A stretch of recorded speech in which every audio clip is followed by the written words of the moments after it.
Баршаңызға қайырлы күн достар, каналыма қош келдіңіздер. Қыстың қамын жаз ойла демекші. Бүгін біз осындай өте дәмді баклажан мен кабачкиден дайындалатын икра жасайтын боламыз. Алдыменен крышкаларымызды қайнап тұрған суымызға салып 5 минут қайнатып аламыз.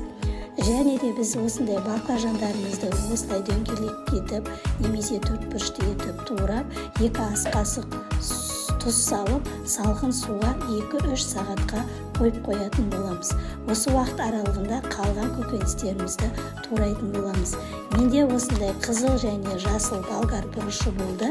Міне осылай барлық қызыл және жасыл болгар бұрыштарымызды осылай 4 бұрышты етіп турап аламыз.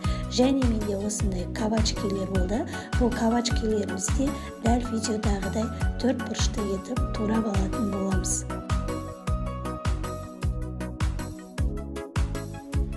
Міне сонымен біз барлық керекті заттарымызды турап алдық. Болгар бұрышын, баклажан, кабачки және сәбізді осылай ет тартқыштан өткізіп аламыз.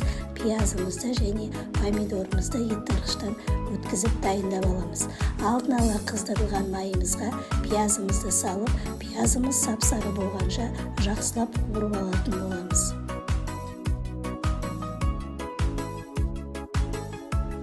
Міне осылай пиязымыз жақсылап қуырылғаннан кейін, оның үстіне болгар бұрышымызды салып, тағы да 5 минут қуырып алатын боламыз.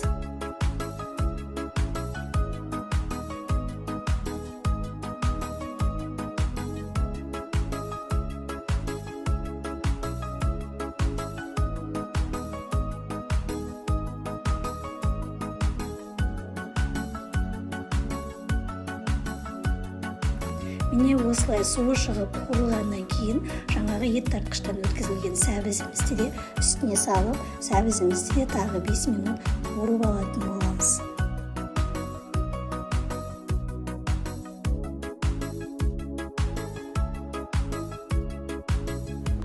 Дәміне қарай мен 2 ас қасық тұз қостым. Өздеріңіз татымына қарай 2,5 немесе 3 ас қасық салсаңыздар болады.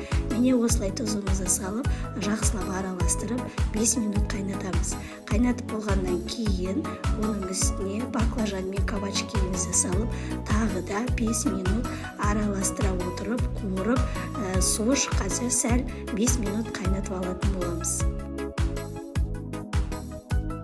Міне осылай барлығы бір тегіс қуырылғаннан кейін, ендігі кезекте ет тартқыштан өткізген қызанағымыздың үстіне сарымсағымызды және ас көбімізді, 2 ас қасық қантымызды салып, жақсылап араластырып, жаңағы қуырылған баклажандарымыздың үстіне құятын боламыз. Үстіне құйғаннан кейін жай отта тағы да қайнататын боламыз.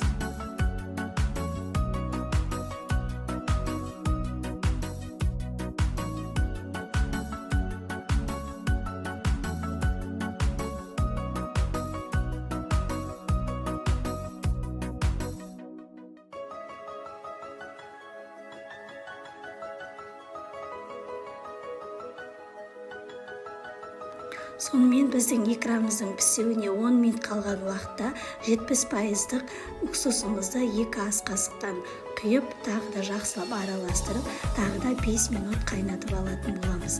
Қайнатқан кезде қатты қайнатпаймыз, жай отта осылай тағы да 5 минут қайнатып алатын боламыз. Міне сонымен біздің икраларымыз дайын болды. Икраларымызды құймас бұрын алдын ала банкілеріміздің барлығын жуып тазалап, қайнап тұрған суда жақсылап булап стерилизовать етіп аламыз. Міне барлық икраларымызды құйып шығамыз. Менде 1 литрліктен 3 және 2 литрліктен 3 банка шықты. Сіздер де дәл осы рецепт бойынша жасап көріңіздер. Ал енді қазір сіздермен бірге дәмін көретін боламыз.